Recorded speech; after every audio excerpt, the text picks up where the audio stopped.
with the very latest on these hurricane conditions. All right, now let's send it out to Kellyanne with the governor. I saw you driving 18-wheeler. I wasn't driving. Somebody else was driving. That was a good thing. Good afternoon, everybody, and thank you for being here.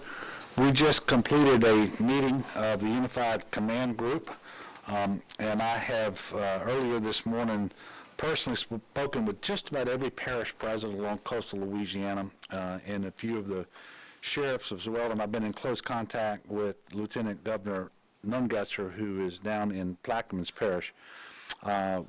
Tony Robinson from FEMA, who is the administrator of Region 6, continues to be with us, and he's here today, and I want to thank him for that.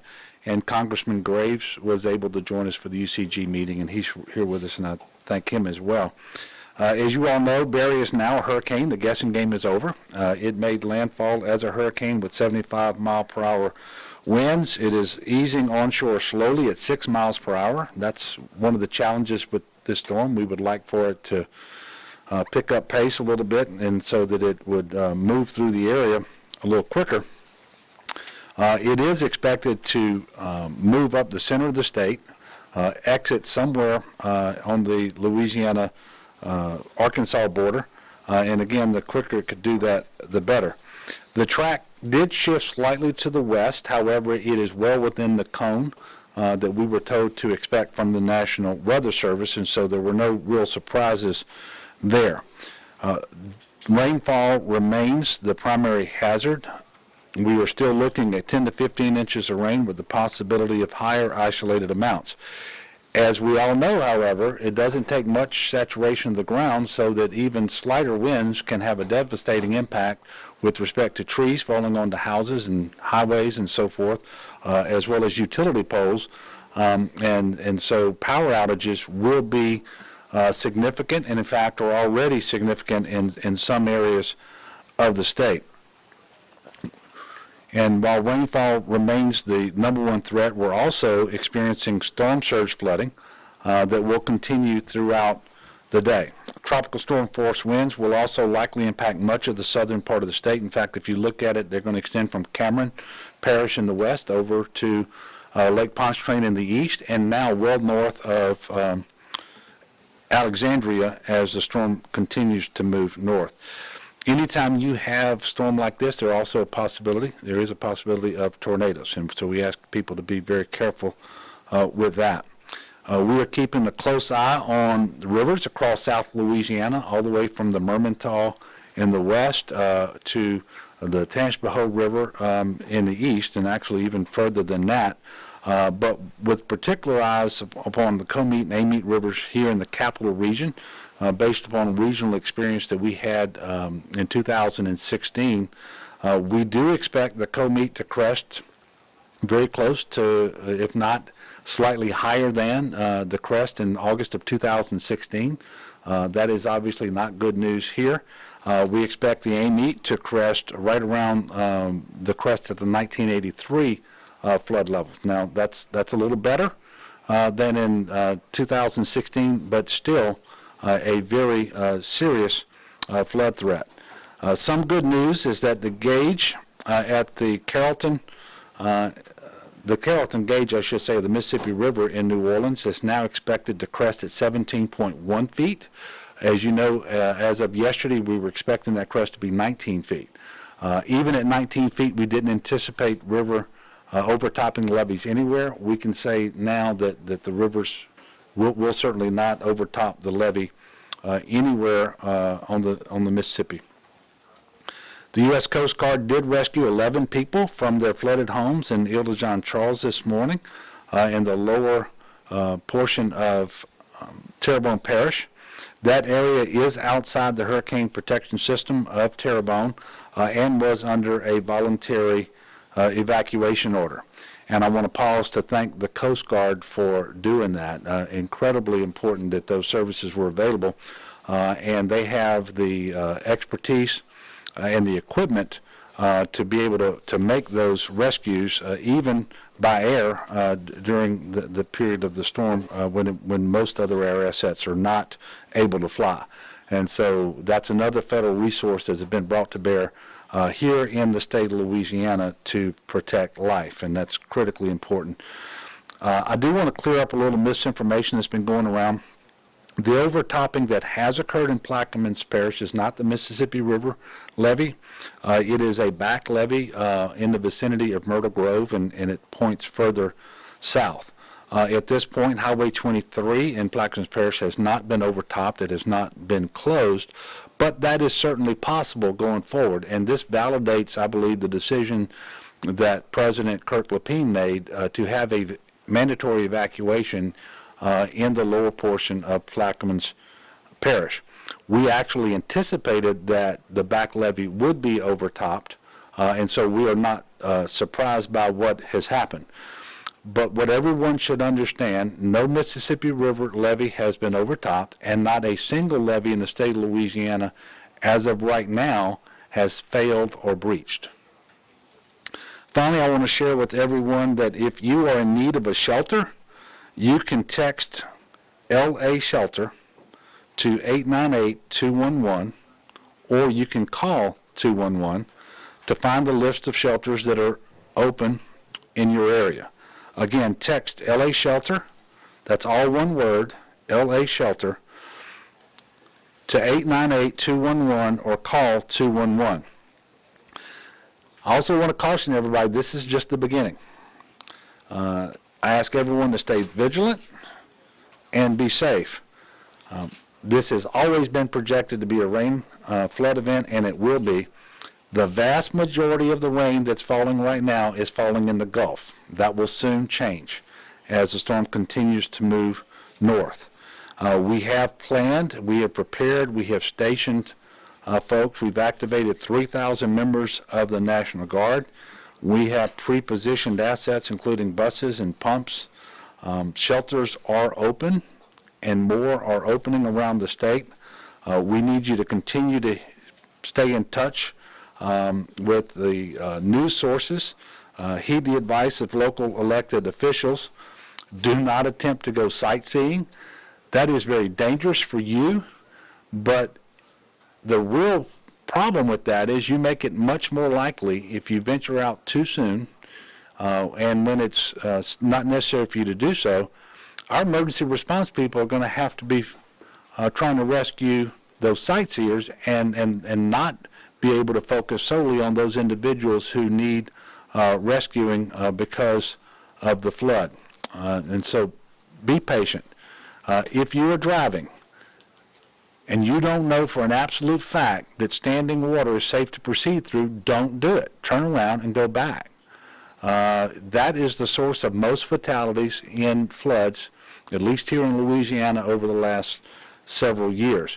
The other problem with that is often there is a current, and it's imperceptible in many cases, and it doesn't take much current to wash a car or a truck off the road or highway into a ditch or a stream, and individuals drown. You can find real-time information on all roadways in the state by visiting 511la.org. It will indicate whether the road is under construction, whether there is water over the road, whether the road has been closed. Be patient as it relates to cleanup activities too. Don't get out before it is safe to do so. And when you get out to clean up, understand that any wire on the ground should be presumed to be energized. Do not handle or expose yourself to the danger of any electricity lines. So it's going to be a long several days for our state. I know the people of Louisiana are strong and resilient, and I can assure you we are going to get through this, but there are going to be some significant challenges. The next UCG meeting is scheduled for 4 p.m. tomorrow. However, we may, and I suspect we likely will, have another press availability before that UCG meeting is over. I expect there may be another one tonight with information that we continue to learn, both as it relates to the storm and to the damage that we're seeing across the state of Louisiana. And I would invite everyone to continue to put themselves and their families in a better position to withstand the remaining portions of this storm as it plays out over the next few days, and to continue to join their prayers to mine for our state. Now, at this time, I'm going to be followed with more specific information from the following individuals and in this order. CPRA Chairman Chip Klein will be followed by Secretary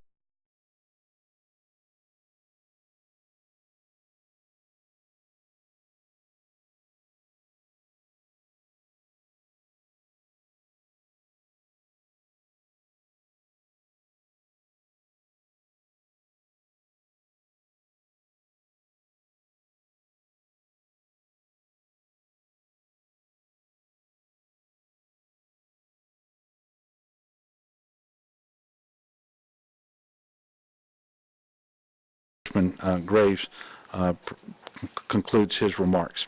So at this point, if you'll come on up, Chip. Yes, sir. Thank you, Governor. At this time, all hurricane protection systems and hurricane risk reduction systems around South Louisiana are currently operating as they need to be. All floodgates around the greater New Orleans area with the Hurricane Storm Damage and Risk Reduction System, the floodgates have now been closed, as well as the floodgates around the La Rosa Golden Meadows system, as well as the Morganza to the Gulf Hurricane Protection System. I want to echo what the Governor said earlier. There has not been a single levee in coastal Louisiana or across South Louisiana that has failed or has been breached. We are addressing the overtopping of some levees in two areas. As the Governor mentioned, in Plaquemines Parish, we fully anticipated the overtopping of that levee, and as a result, we had pre-positioned some assets there, some sandbag operations, and some temporary pumps to dewater that area in the event that that levee was overtopped. There is a permanent pump station that is operating now along a specific canal behind that back levee to help bring those water levels down. Additionally, in Terrebonne Parish, in the Montague area, there is a segment of levee in the southern portion of the Morganza to the Gulf that has been overtopped. No water has impacted residential areas at this time, so there's no area of water in people's homes. And so we are currently coordinating with Terrebonne Parish officials to do some flood fighting efforts there. And again, I will echo this, that no Mississippi River levees in Plaquemines Parish have been overtopped at this time. Thank you, Chip. Thank you, Governor. For the public to know, we have begun to see road closures. Right now, we're at about 16 road closures along the southern part of the state that's been primarily impacted by this weather event. The department has taken precautionary measures and have closed about 24 movable bridges. We do that for a number of reasons. One has to do with wind and, of course, the amount of water that we have, and it allows us to protect the structure and then repopulate the community by moving it back into its functional position after the event.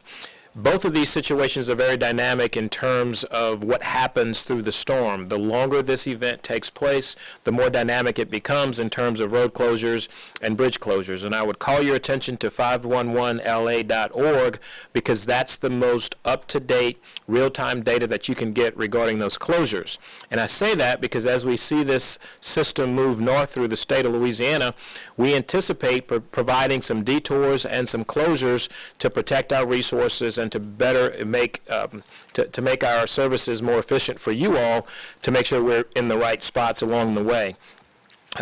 Federal Motor Carrier Safety, for those who are not in Louisiana, issued yesterday a regional declaration for folks who are going to be providing support services post-storm. And so if you're in the southeastern portion, we've been talking to the trucking community to make sure that they're aware if they're doing emergency response type work. There are some exceptions that have been declared by Federal Motor Carrier Safety.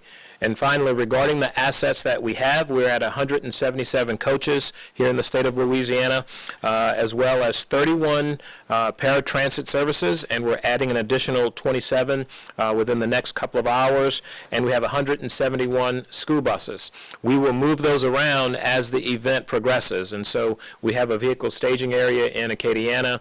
I was there last night visiting. It's moving very well, very efficient, and the drivers are ready to evacuate and and/or assist in search and rescue by moving people out of harm's way. We have an additional facility at Lamar-Dixon, and we're moving additional assets into the Baton Rouge region, and of course, we still are maintaining our position down at the Baby Cakes Field in New Orleans. So rest assured that we have the equipment to move you in and out, and then finally, as we get past this event, we are prepared for debris. We have folks already on the ground removing trees and limbs in places where it's still safe because of wind and it's disrupting traffic. So finally, remember, we will expect some additional detours, whether it be water, flooding, road closures, sinkholes, whatever you might think. We're going to be preparing that, and the best place to get it is going to be 511la.org. Thank you.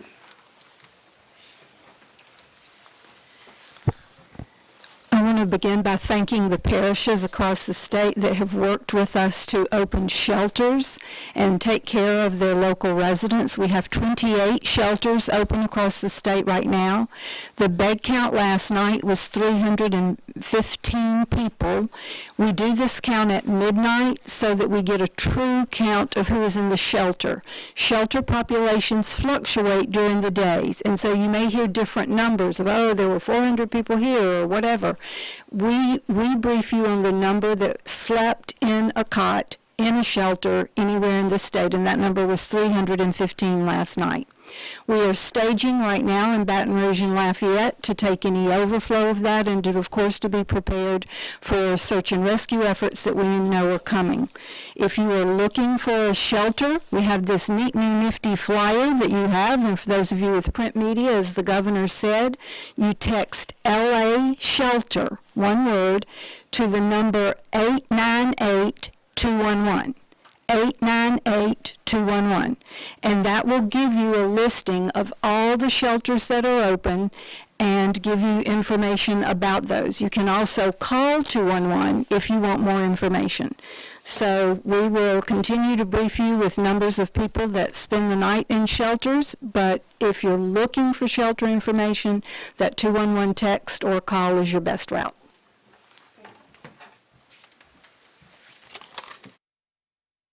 Is actively taking care of 3 facilities that have evacuated. One is evacuated to our medical shelter, a special needs shelter in Alexandria. There's additional beds and capacity available there. If you have a medical special need, do call 211 so you can make sure that you go to the appropriate place. You may have local resources available to you that you may not be aware of. In New Orleans, Rosenwald Center is open and available and staffed. After the event, you will need to test your wells if you've had some flooding in your area, and we will have kits available. Please call 211 to find out where you can get those kits. Look on our website, Louisiana Department of Health. Their Office of Public Health has notifications about mold conditions and recommendations about impacts to your health from possible flooding. So do keep in mind that there will be conditions that might lead to more mosquitoes, more mold, and take care of yourself in that case. Certainly do call 211. If you want to be a volunteer, we do have the Lava Network, and we have a network of volunteers who have been set up, and it's always great when people do want to go volunteer their time and help, but please make sure that you call 211 first and make sure that that's needed. And if you're not already in Lava, probably it's not the right time to start volunteering. We've got it covered. We have plenty of help and resources and assets available. We will have assets here in Baton Rouge if needed, and should be available this evening upon demand. So wishing everyone a healthy and stay well and dry. Thanks. Yeah, as the governor mentioned, we still have 3,000 Louisiana Guardsmen on duty. Predominantly, they're still positioned in South Louisiana, so, the greater New Orleans area, I-12 across I-10 and south. We have some ongoing missions, but we're mostly getting focused in the aftermath to get ready to do search and rescue really across South Louisiana and as it's needed.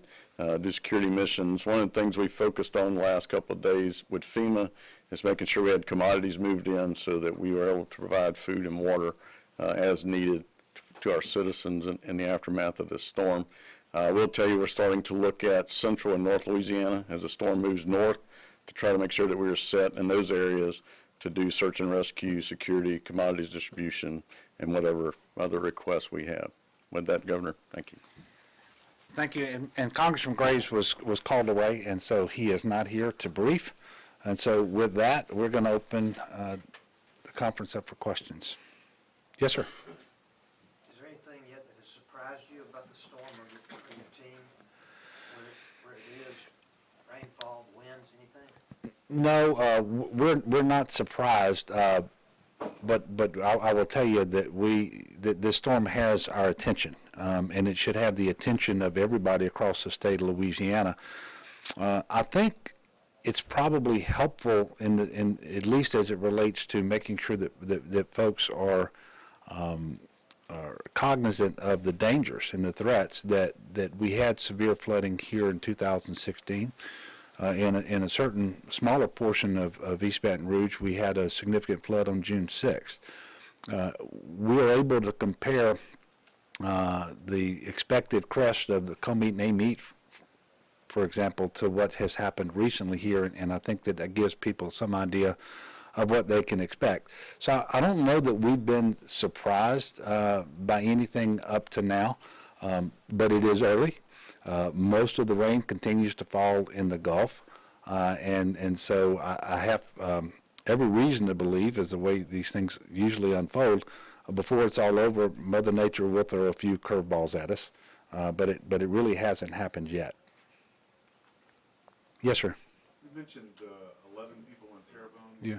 being rescued. Is there any other search and rescue going on now? Not that I've been briefed on, and look, this is fluid. Something could have happened since the UCG meeting was over, but the only search and rescues that I'm familiar with have been in Lower Terrebonne Parish. They were conducted by the Coast Guard and by air. And of course, we do have other means of conducting search and rescue, swift boats, high water vehicles, and those sorts of things. Is anybody else aware of any additional? So we haven't had any yet, but we do anticipate search and rescue being necessary from the upland flooding that will result when the rain falls, the rivers swell, and so forth. So that's really what the focus is on by the National Guard, the state police, wildlife and fisheries, the fire marshal's office. We actually have a team that has moved into the Livingston Parish area. It's a Texas task force specifically around search and rescue as well. Yes. Governor, can you, the Comeet River, you said it's expected to reach near or slightly higher than... Yeah, and that's measured by the depth at Jewel Road. Yeah. Can you talk about the concerns there and what people should expect if that's to happen? Well, first of all, it's going to play out over a period of time, and so nobody should look out their door and say, well, the water isn't rising now, so I think they're overestimating it.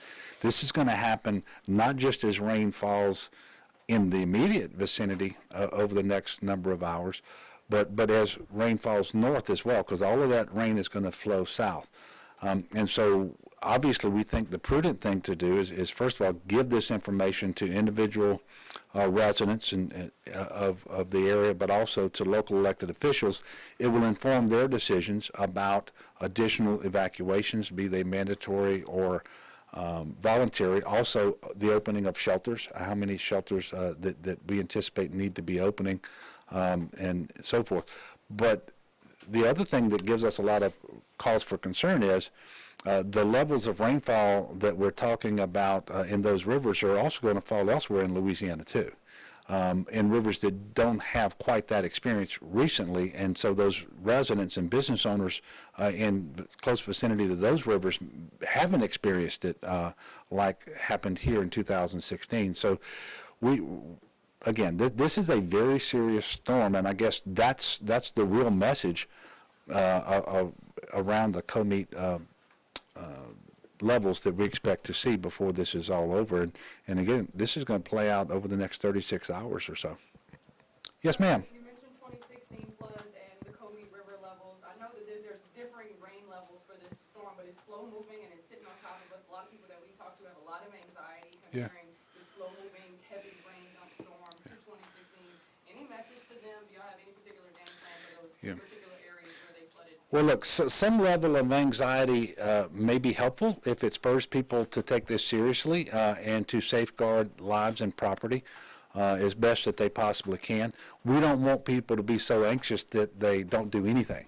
And so we're just encouraging folks to do what you're being told to do by local elected officials, to take very seriously the forecasted crests of the Comeet, the Amite, other rivers in the area. Like I said, we've got information now on rivers all across the North Shore and even west of the Mississippi River too. The Mississippi River, oddly enough, is the one that's levied, and it's the one that doesn't pose a threat. Every other river in South Louisiana right now, basically, with the possible exception of the Calcasieu River and the Sabine River, they pose a threat to flooding and overtopping. And if we get the levels of rain that we're talking about, you don't need to live along a river in order to flood. It can happen in downtown Baton Rouge the way it did on June 6th. And so we're trying to make sure that everyone is paying attention and taking necessary precautions. No one should be so anxious and so stressed that they fail to take advantage of the opportunity they have over the next number of hours to put themselves in a better position to withstand what Mother Nature is going to throw at us. Any other questions? Well, I want to thank you, and again, we anticipate having another press availability later today. We will let you know as soon as possible when we schedule that. We will have a UCG meeting at 4 o'clock tomorrow afternoon, and that one surely will be followed by another press conference here. Thank you all very much, and everyone be safe and take extra precautions on this one. It's serious. Thank you. Bye-bye. Governor John Bell Edwards, along with